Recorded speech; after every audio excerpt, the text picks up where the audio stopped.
Thus far we have looked at the Zoharic position that the Yud Gimel Daled are Milin de Chuchmata, the explanation of which was that the process of speech can function on different levels. Aleph Mem Resh, the most external, to the extent that one can say things that are totally untrue. Daled Bet Resh would reflect what the person believes to be true. And with Yud Gimel Daled, we introduce the idea that there is a Pnimiot Halev that might be aligned to the what possibly may be referred to as the subconscious, which, given the right conditions, moves from the hidden, the subconscious, to impact upon the individual in a very real way. Similarly, we applied this concept of hidden and revealed to Pnimiut Torah, and this was linked into the Pnimiut of the Or Ein Sof. Once again, that which is normally hidden, given the right context, becomes revealed.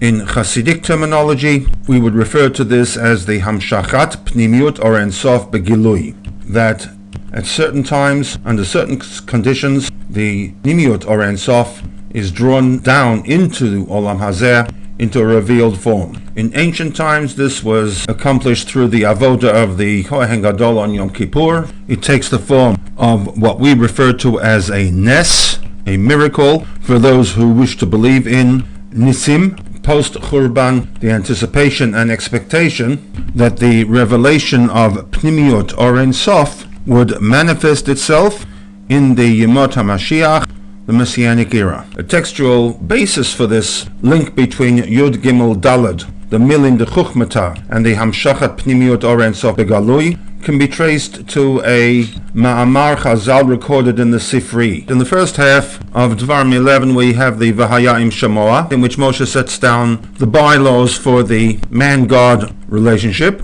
man's obligations and God's responsibility when those obligations are met, along with God's response when man falls short. In the latter half of the Perek, Moshe, in the name of God, makes promises regarding the conquering of Eretz Canaan, leading into the opening words of Parashat Re'eh, the Bracha and the Klala. Linking the two segments is Pasuk 22, in which Moshe demands from the people to Tishmeru et kol ha-mitzvah hazot, to obey, to keep the mitzvot that they have been given, the Ahavat Hashem Elokeichem, to love God, Naleket b'chol drachav, to walk in all of his ways, uladafka bo, to attach oneself to him.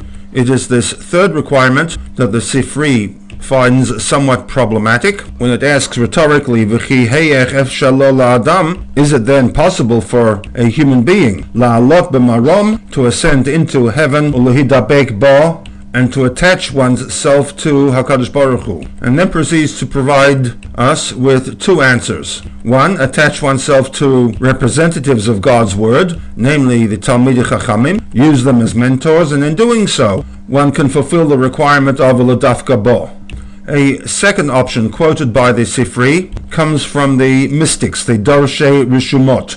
Ritzoncha shetakir mi she'amar v'haya ha'olam. If you wish to know HaKadosh Baruch Hu, lemod AGGADA, study the Medrash AGGADA texts, shemitoch kach, because in doing so, ata makir et HaKadosh Baruch Hu, you will come to recognize HaKadosh Baruch Hu umedabek b'drachav, and with this knowledge, you will become attached to his ways.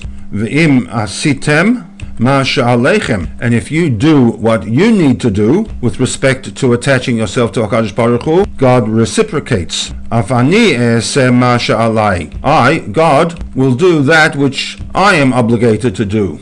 So in effect, what the Sifri is doing is linking the Yud Gimel Daled, the study of Medrash AGGADA material, in contrast possibly to the study of the legal texts, to the Hamshachat Pnimiut Or Ein Sof Begalui. And in the footnote, the Rebbe points us to a number of other sources that interpret the Yud Gimel Daled in this manner. Hilchot Talmud Torah from the Admor HaZaken, the Ramban, the Sefer HaChinuch, the Avodah Rav Natan, and finally in the Shulchan Aruch HaRav, Siman Kuf Nun Vav.